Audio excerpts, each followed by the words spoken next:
What's up, college football fans? Don't forget to check out and order your copy of Stiff Arming Football Myths, our latest football game plan book. So go on our website at footballgameplan.com/books and get your copy. We have these available in paperback as well as in PDF form.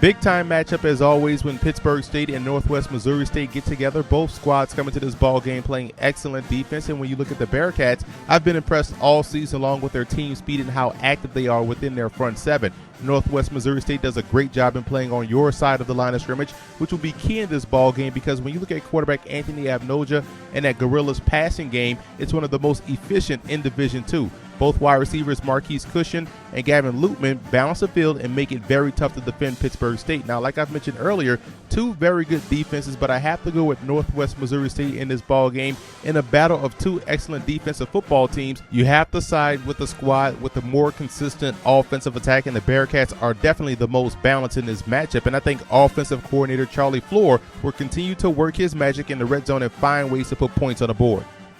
It's homecoming for Bowie State as they host the Virginia State Trojans, and for VSU in this ball game, they are winners of 4 straight games, and it's been because of their play in the red zone. They've gotten better each week on both sides of the ball in that area, and offensively, running back Kayvon Bellamy is starting to hit his stride, while defensively, they've excelled in conference play. Bowie State has an aggressive style defense that thrives on downward pressure. Defensive end Anthony McDaniel is one heck of a football player, leading the team in TFLs with 13.5 and also 3.5 sacks. Now, the biggest matchup that Bowie State will have to win is with cornerback Curtis Pumphrey, who's a football game plan preseason All-American, going against wide receiver Javon Smallwood. And Smallwood is the Trojans' big play threat on the flanks. Now, ball security and minimizing mistakes will be crucial in this one for Bowie State, and they've improved on both sides the last 2 weeks, both victories.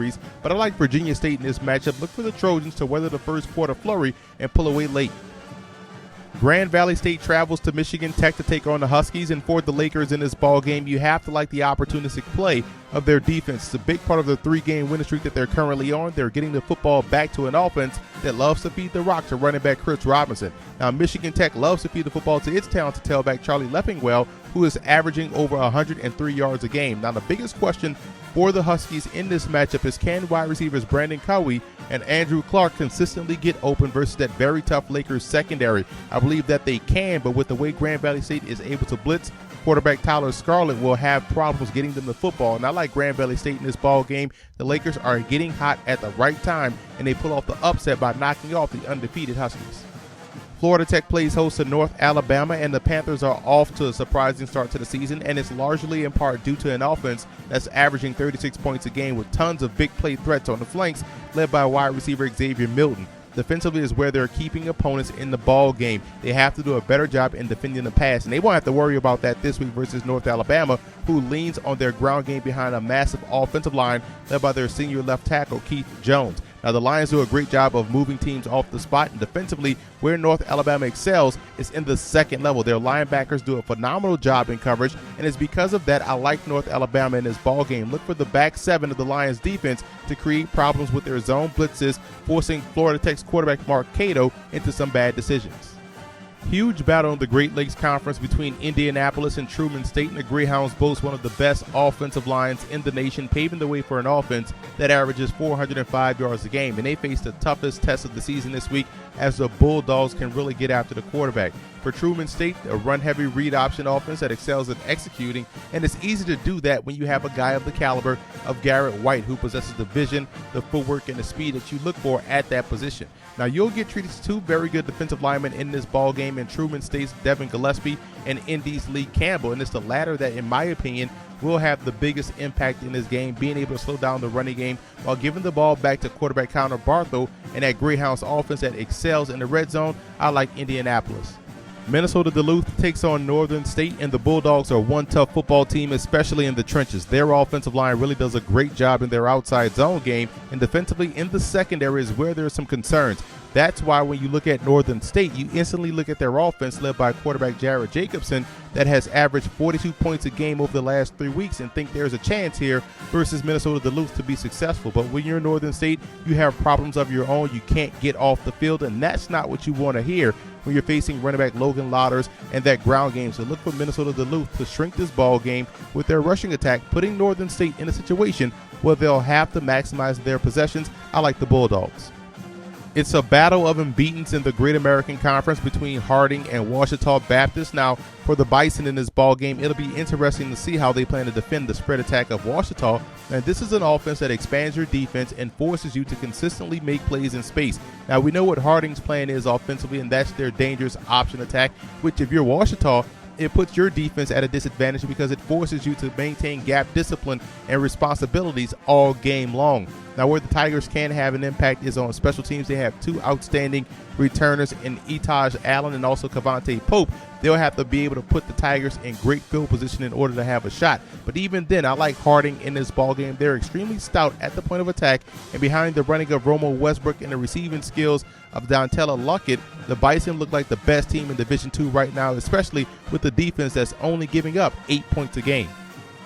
Another game featuring two unbeatens as Ohio Dominican and Ferris State meet up this week, and Ferris State is off to its best start since 1996, and they're led by one of Division II's best players in quarterback Jason Vanderlaan, who's making his claim to be the Harlan Hill Trophy winner this year. And while he's been outstanding, so has that Bulldogs defense. Defensive end Justin Zimmer leads a talented group of defenders that has totaled 37 TFL so far this season. Ohio Dominican is a veteran football team that strong suit is their ability to stop the run and clamp down in the red zone. Where the Panthers will have to win this week will be along the offensive line. It's imperative for them to continue to play excellent up front, giving running back Brandon Schoen what he needs to be successful. Now, it should be an interesting and exciting game. I like Ferris State in this ball game. Look for Jason Vanderlaan's passing, not his legs, to be the reason why the Bulldogs move on to 7-0 on the season.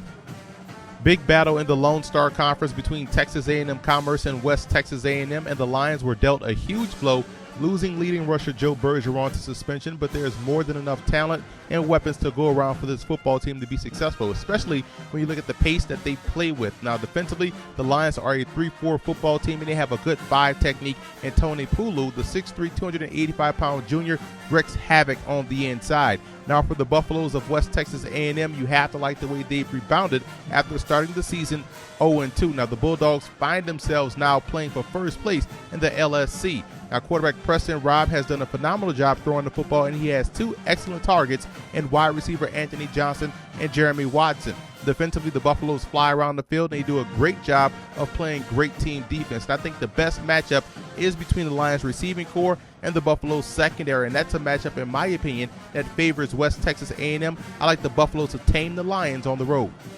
And finally, we have another battle for first place. This time we're in the SIAC West Division as Tuskegee takes on Stillman, and you won't find a more disciplined football team than the Tuskegee Tigers. Offensively, they don't beat themselves, and they're able to wear you down in a running game, running behind NFL prospect Matthew Reese, a football game plan preseason All-American. And defensively, they're stingy versus the run, holding opponents to only 2.9 yards a carry. What makes Stillman so dangerous is their offensive balance. Quarterback Josh Strawhorn has thrown 16 touchdowns to only 1 interception this year, and the Tigers have a very talented tailback in Javante Thurman, who's averaging a whopping 8.9 yards a carry. The question for Stillman is, can their defense eliminate the big play? They struggle to get pressure on the quarterback and in the red zone, and I like Tuskegee in this ball game. The one other aspect defensively that Stillman has problems with is stopping the run. They're going to see a heavy dose of that versus Tuskegee. Look for the Tigers to wear down Stillman and come away victorious. And also, don't forget to check out every Tuesday night, 8 p.m. Eastern Time, College Football Now on our Football Game Plan Radio Network, located at blogtalkradio.com/footballgameplan.